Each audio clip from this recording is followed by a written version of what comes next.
नमस्कार जंटी में स्वागत आपका। मैं हूं योगेंद्र। आप देख रहे हैं बड़ी खबर। बड़ी खबर में हम बात करेंगे उस बड़े दिन की जिसमें चिकित्सकों के लिए हम कहें कि सेलिब्रेट करने वाला दिन डॉक्टर्स डे। और कोरोना काल में तो मैं कहूंगा कि केवल 1 जुलाई नहीं, हर दिन डॉक्टर्स को समर्पित हो। हमारे साथ जो बैठे हुए आप लोगों को लग रहा होगा कि डॉक्टर तो नहीं दिख रहे हमें, ये निश्चित रूप से ये पहले चिकित्सक बने, उसके बाद में अधिकारी बने। पहली भूमिका इनकी डॉक्टर की रही, उसके बाद में चाहे एडमिनिस्ट्रेटिव सर्विस से जुड़े हों, लॉ एंड ऑर्डर से जुड़े हों। हमारे साथ इस वक्त जो हमारे मेहमान के रूप में हैं, अंजलि राजौरिया जी हमारे साथ में जुड़ी हैं जो आईएएस हैं। अमृता दुहान जयपुर से हमारे साथ जुड़ी हुई हैं जो आईपीएस हैं। और अनिल कुमार हमारे साथ जुड़े हुए हैं कानपुर से जो आईपीएस हैं। स्वागत है आप सभी का।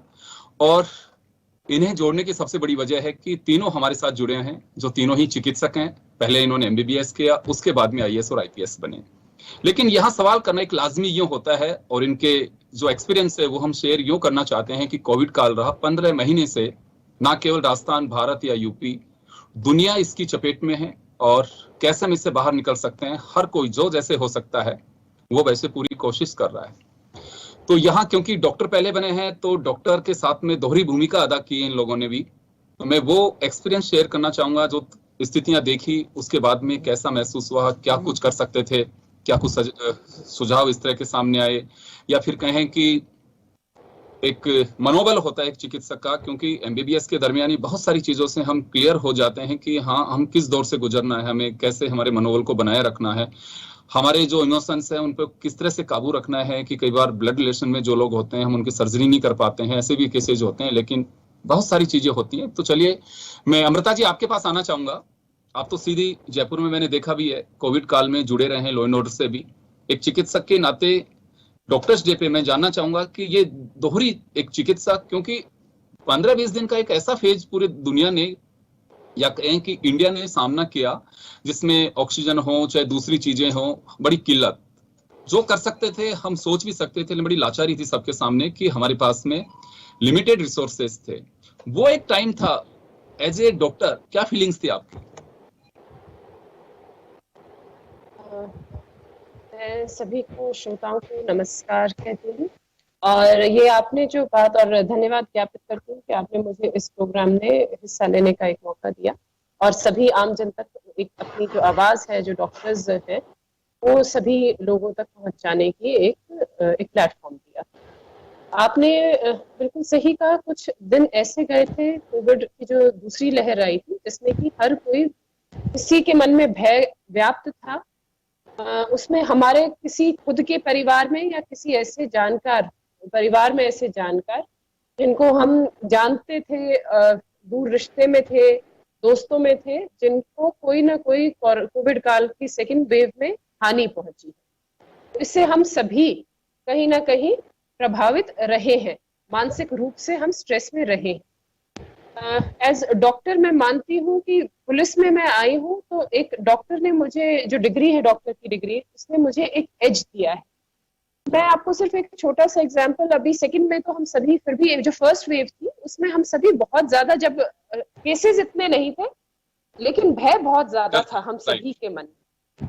जिस मेडिकल कॉलेज में या जिस हॉस्पिटल में कोविड के पेशेंट्स, पॉजिटिव पेशेंट्स एडमिट होते थे, वो रास्ता खाली रहता था बिल्कुल कि यहाँ से हम जाएंगे भी तो यहाँ की तो हवा भी दूषित है और कहीं हमें कोविड से हमारा संक्रमण ना हो जाए कोविड का। तो उस समय पे जो मेरी डिग्री है, मुझे लगता है उसने मुझे एक कॉन्फिडेंस दिया था। एज डॉक्टर मुझे वो कॉन्फिडेंस दिया था कि मैं जाकर मैं समझ सकती हूँ कि इसकी जो भ्रांति सब जगह फैलाई जा रही थी कोविड से रिलेटेड, वो क्या कितना उसमें सत्य है, कितना उसमें भ्रांति है। तो वहां उस समय जो हमारा पुलिस का जाब्ता है, एक तो डॉक्टर्स मेडिकल से जो रिलेटेड, फील्ड से रिलेटेड जो ड्यूटी पे थे, उनको सब चीजें पता थी। किंतु जो हमारा पुलिस का उसके अलावा जो कोई था रोड पर और जो कोई उधर काम कर रहा था, उनमें वो पुलिस का जाब्ता था जिसने बहुत महत्वपूर्ण भूमिका निभाई। उनके, वो आम जन है, वो इतने ज्यादा पढ़े लिखे नहीं है हमारे कांस्टेबल्स। उनके मन में जो भय था, कोई उस जगह पे ड्यूटी नहीं करना चाहता था जहां पर सबसे ज्यादा संक्रमण मिला है, जहां पर कोविड पॉजिटिव मरीज रखे गए।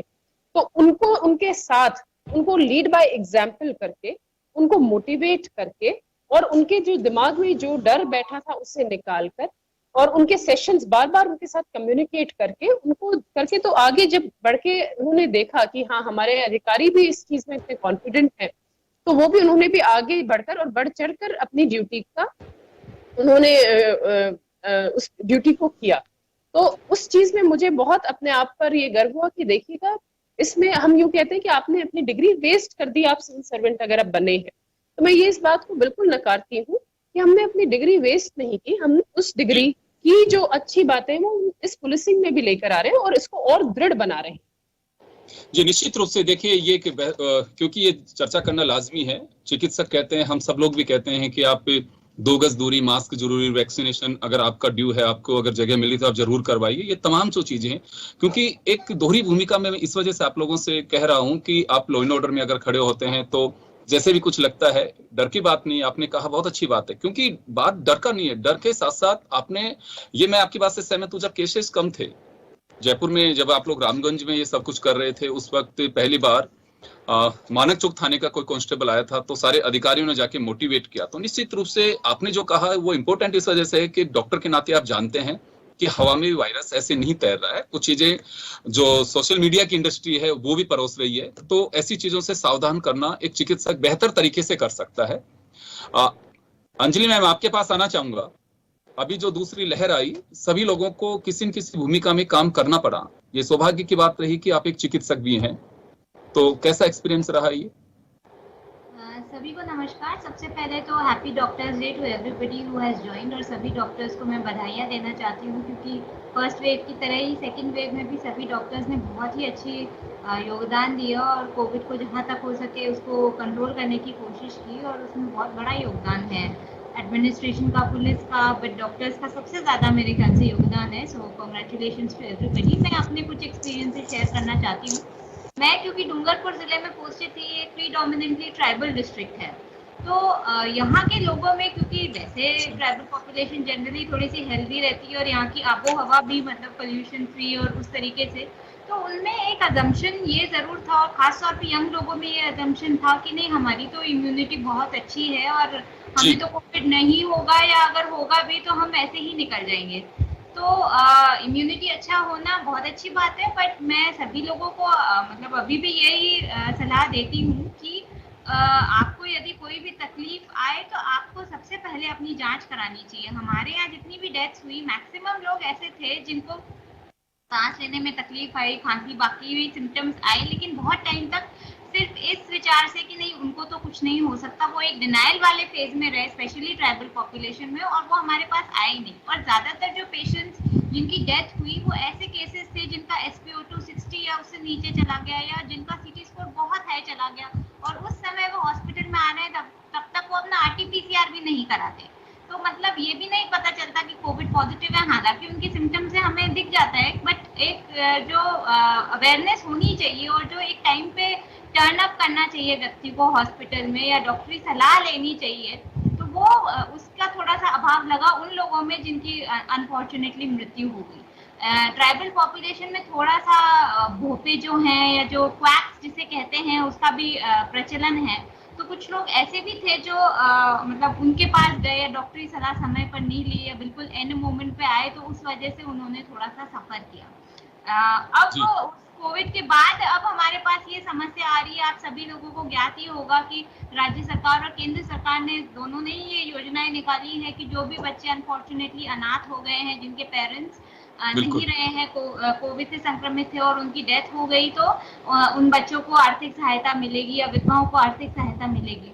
उसमें भी अब ऐसे केसेस आ रहे हैं कि बहुत सारे ऐसे केसेस जिनको संभवतया कोविड था, लेकिन उन्होंने कभी एक बार भी टेस्ट नहीं कराया, तो उनका कोई डॉक्यूमेंटेशन ही नहीं है कि इनकी कोविड से डेथ हुई है, उनकी डेथ सर्टिफिकेट पे भी ये कहीं मेंशन नहीं है, ना ही उनका कोई उपचार या कोई RT-PCR का या रैपिड एंटीजन का कोई भी टेस्ट की वो है। तो कोविड का सही उपचार, सही समय पर उपचार, और मतलब उसकी जांच उसी डॉक्टरी उसके हिसाब से, जो मेरा एक्सपीरियंस रहा वो आज भी बहुत ज्यादा जरूरी है।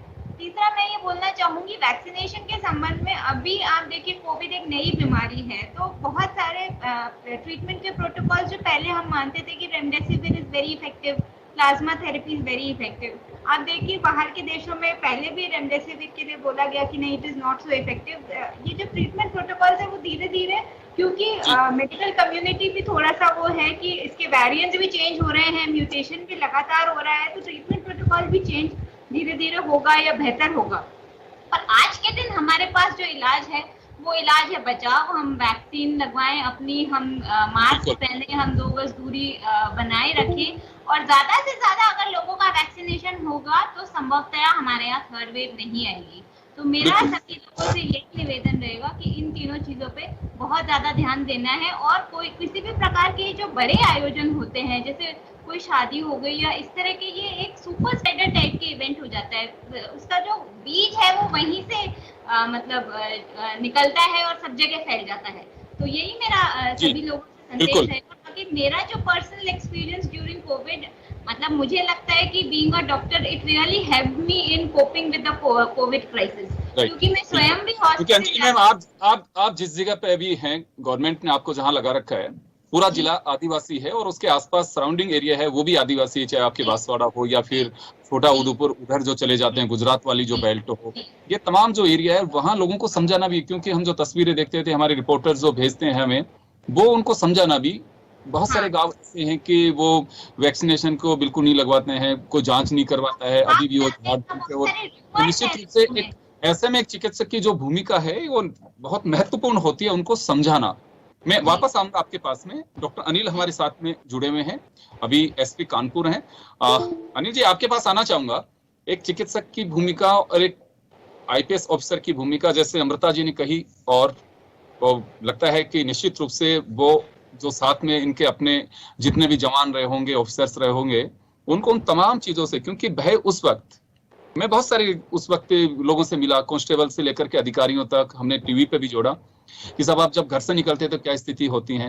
वो पिक्चर जब शेयर करते थे, वो बात करते थे कि बच्चों से हम बात भी नहीं कर सकते क्योंकि फील्ड में से जा रहे हैं, पता नहीं कब वायरस किस जगह से कैसे आ जाए, अपनी जान जोखिम में डाल करके।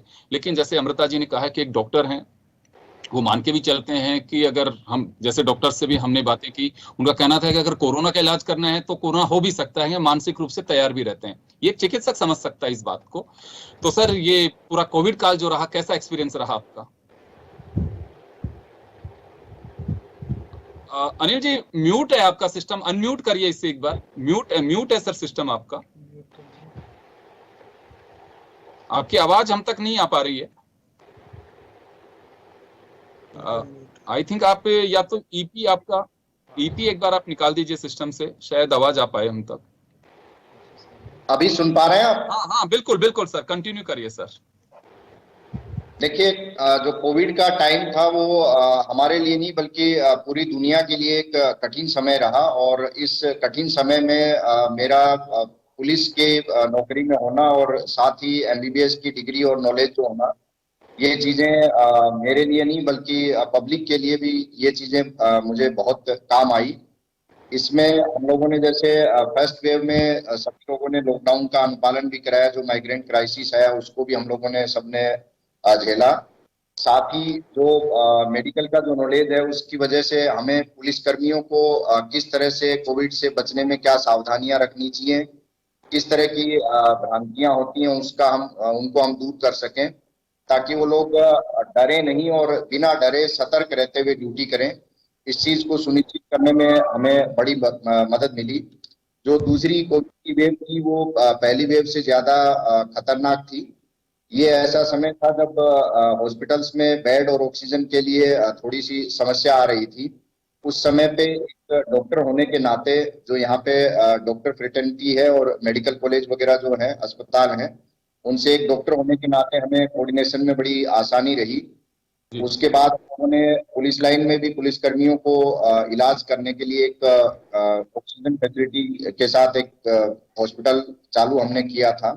उस हॉस्पिटल के लिए रिसोर्सेज अरेंज करना और उसके बाद उन रिसोर्सेज को मैनेज करना, इन दोनों चीजों में जो मेरा मेडिकल का नॉलेज था वो बड़ा उपयोगी रहा। उसके बाद हम लोगों ने आम आदमी की समस्या को देखते हुए उसके बाद ऑक्सीजन बैंक भी एक शुरू किया था, जिसमें न केवल पुलिसकर्मी और उनके फैमिली मेंबर्स बल्कि आम पब्लिक के लिए भी जो जरूरतमंद जितना हम लोग कर सकते थे उनको हम लोग ऑक्सीजन अवेलेबल करा रहे थे। दूसरा, इस टाइम में जो कोरोना का पीरियड था, इसमें जो ब्लड डोनर्स थे वो चूंकि हॉस्पिटल जाने से झिझक रहे थे, ब्लड की बड़ी हॉस्पिटल्स में किल्लत आने लग गई थी। उससे जो थैलेसीमिया के बच्चे हैं, जो इमरजेंसी में जो सर्जरी हो रही थी, उनके लिए ब्लड की किल्लत आई। तो हमारा जो मेडिकल कॉलेज के जो डॉक्टर से संपर्क था, उन्होंने हमें जब इस चीज को बताया तो हमने पुलिसकर्मियों और आम जनता को हमने मोटिवेट करके कई बार ब्लड डोनेशन के कैंप भी लगाए। और वर्तमान में कानपुर कमिश्नरेट पुलिस जो है वो हर संडे एक थाने में हम लोग ब्लड डोनेशन कैंप ऑर्गेनाइज करा रहे हैं, जिसमें कम से कम 50-100 के आसपास जो ब्लड है वो हर हफ्ते हो रहा है।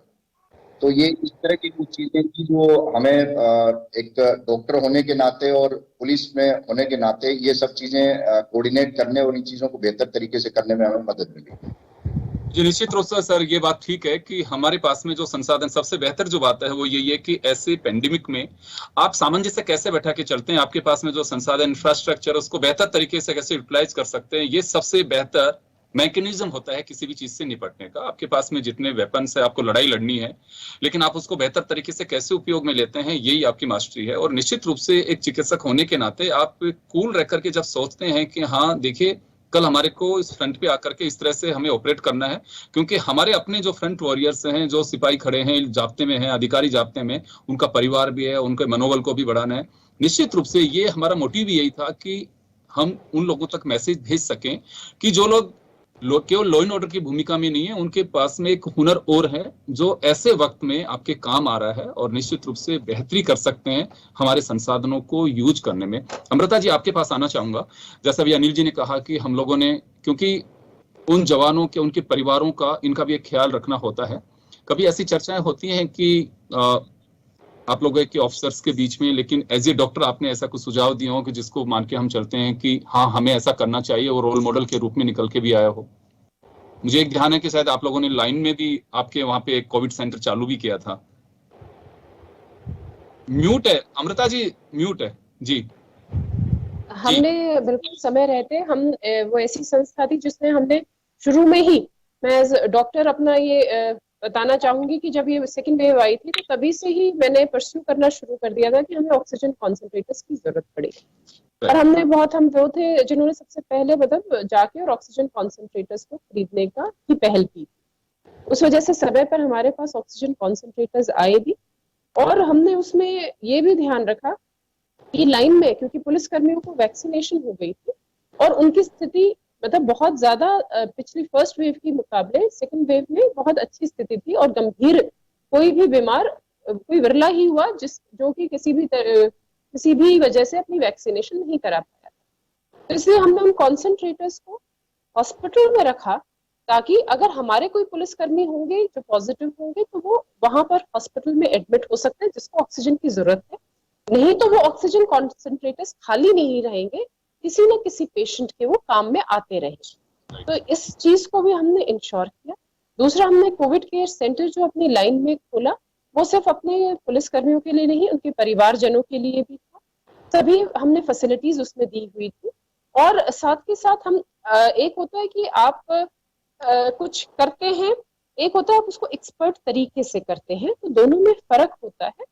तो जो हमारे अगर मैं कहूँ कि जो डॉक्टर्स भी नहीं थे अधिकारी, उन्होंने अपना पूरा बेस्ट दिया और बेस्ट से बेस्ट करने की कोशिश की, किंतु एक एक्स्ट्रा एज वो जो हमने इतने सालों की इन्वेस्टमेंट में कहूँगी अपने मेडिकल प्रोफेशन में की थी, तो हमने वो छोटी छोटी चीजें भी, कि खाने में हमें इनको जूस देना है, विटामिन सी देना जिससे इनकी इम्यूनिटी बढ़े, इनको समय समय पर इनकी जो ये बाहर से जो मल्टी विटामिन होते हैं वो देने, इनको रेस्पिरेटरी सिस्टम को इम्प्रूव करने के लिए इनको जो एक्सरसाइजेस हैं वो कराने हैं। तो सारी हमने छोटी छोटी चीजों का भी उनमें ध्यान रखा।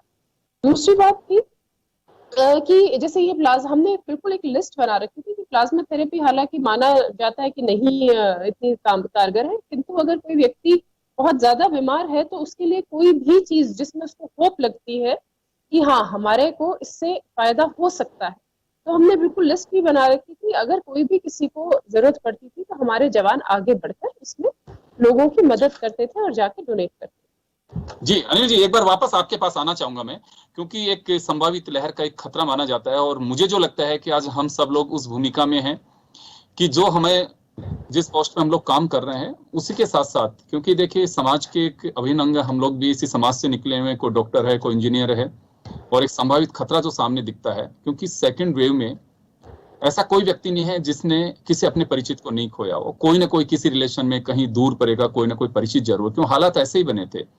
अभी सर आप लोगों का कुछ इस तरह का है कि क्योंकि आप एक चिकित्सक है, वो सूझबूझ आप में हो सकती है बेहतर तरीके से कि चिकित्सीय व्यवस्था को लेकर के, तो सर ऐसा कुछ प्लान कर रहे हैं आप लोग कि आगे भी हम इस तरह से इससे बाहर निकल सके, क्योंकि पेंडेमिक गई नहीं है अभी तक, सामने खड़ी हुई दिखाई दे रही है, तो तीसरी लहर को देखते हुए एक चिकित्सक की भूमिका में आप जिस पद पे वहां पे हैं, तो ऐसा कुछ प्लान कर रहे हैं सर अभी? इस संबंध में दो प्लानिंग हम लोग कर रहे हैं जी। जिसमें एक तो चूंकि हम लोग अभी देख सकते हैं कि हमारे लगभग 2.5-3 करोड़ के आसपास पोस्ट कोविड केसेज हैं जो कोविड से रिकवर हो चुके हैं, लेकिन उन जो भी कोविड से केसेस रिकवर होते हैं उसमें बहुत से केसेज में पोस्ट कोविड कॉम्प्लिकेशंस रह जाते हैं। तो हम लोग एक पोस्ट कोविड केयर का हम लोगों का कंसेप्ट है जिसमें फिजियोथेरेपी, विशेषकर चेस्ट फिजियोथेरेपी और ब्रीदिंग एक्सरसाइज, इसके छोटे छोटे वीडियो भी हम लोगों के साथ शेयर कर रहे हैं। और हमने अपनी पुलिस लाइन में एक टीम भी बना रखी है जो हमारे पास चाहे पब्लिक के लोग हों, चाहे पुलिसकर्मी हों, चाहे उनके फैमिली मेंबर्स हों, उनके लिए भी। साथ ही हमने इस कंसेप्ट को बाकी डॉक्टर्स के साथ और इंडियन एसोसिएशन ऑफ फिजियोथेरेपिस्ट है उसके साथ, एनजीओज के साथ, उनके साथ भी शेयर किया ताकि वो भी एक मूवमेंट की तरह इसको बना के हम लोग पॉपुलर कर सकें ताकि लोग पोस्ट कोविड केयर के प्रति जागरूक हों। जो हमारा कंसेप्ट है, जैसे पुलिस लाइन में हमारा जो हॉस्पिटल है उसको हम लोग अपग्रेड कर रहे हैं, उसमें जैसे बच्चों के लिए भी यदि कोई इस तरह की थर्ड वेव में कोई गुंजाइश यदि बनती है तो उनका भी हम लोग ध्यान रख सकें, और साथ ही उसको हम और ज्यादा फैसिलिटीज से उसको लेस कर रहे हैं ताकि इस महामारी से यदि हमें जूझना पड़े, दोबारा तीसरी वेव आए, तो हम उससे बेहतर तरीके से निपट सकें। जी अंजलि मैम, आपके पास आना चाहूंगा, समय थोड़ा कम है, मैं 1 मिनट में आपसे जानना चाहूंगा कि देखिए कुछ ऐसी चीजें हैं कि एक आईएएस, एक आईपीएस, एक कलेक्टर, एसपी अगर कोई बात कहते हैं तो वो क्या थोड़ा जनता उसे एक रोल मॉडल के रूप में देखती है कि हाँ हमारी बेहतरी के लिए इतने बड़े अधिकारी भी हमारे साथ में आ रहे हैं, तो एक कॉन्फिडेंस लेवल पब्लिक का होता है, वो भ्रम से ज्यादा बेहतर ये मान के चलते हैं कि हमारे लिए कुछ कह रहे हैं तो सही होगा। तो इस तरह के कुछ अवेयरनेस के लिए आप लोग कर रहे हैं? हाँ बिल्कुल, जब कोविड की सेकेंड वेव चल भी रही थी तो उस समय हमारा जो डोर टू डोर सर्वे चल रहा था, हम लोग क्या कर रहे थे, जो कि बाद में पूरे राजस्थान में इम्प्लीमेंट भी हुआ था, कि हम घर घर जा रहे थे और एएनएम और हमारी जो टीम से वो पूछ रही थी कि आपको कोई सिम्टम्स तो नहीं है, और अगर माइल्ड सिम्टम्स थे भी तो उनको एंटीबायोटिक और मल्टीविटामिन और जो किट, जो पूरा मेडिकल किट होता है वो दिया जा रहा था ताकि उनके सिम्टम्स वहीं सबसाइड करें, और अगर कोई प्रॉब्लम आए, हॉस्पिटलाइजेशन की जरूरत आए तो उनको हॉस्पिटल ले जाया जाए।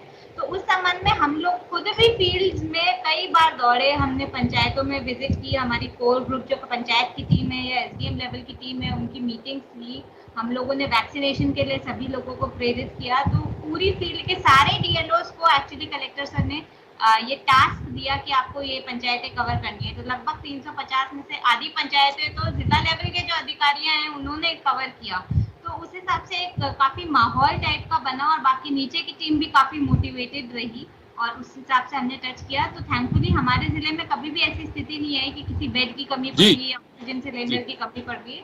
अच्छे से कैलकुलेट किया गया सिचुएशन को और आगे भी हम इसी तरीके से। जी मैम, बिल्कुल, निश्चित रूप से इसी वजह से हम लोग आप लोगों के साथ में जानना चाहते थे कि दोहरी भूमिका के रूप में, और हम निश्चित रूप से ये हमारे अतिथि रहे, बहुत सारे लोग हैं जिन्होंने डॉक्टरी के साथ साथ उसके बाद आईएएस बने, आईपीएस बने, कोई आईएफएस बना है, जो जिस सेक्टर में चले गए वो, तो उनकी अपना एक भूमिका रही और ये निश्चित रूप से एक किसी वॉर से कम नहीं था।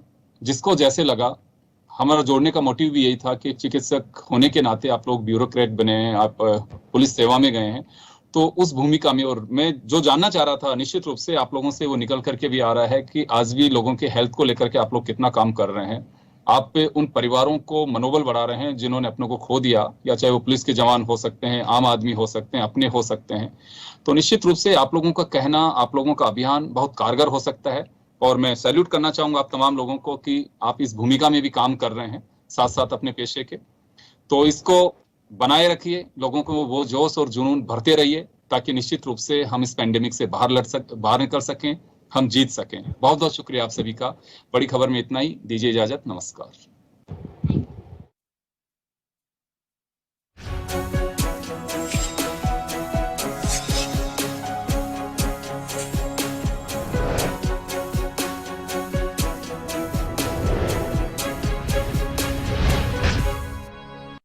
जन टीवी की लेटेस्ट अपडेट पाने के लिए हमारे चैनल को जरूर सब्सक्राइब करें और नोटिफिकेशन पाने के लिए बेल आइकॉन दबाएं।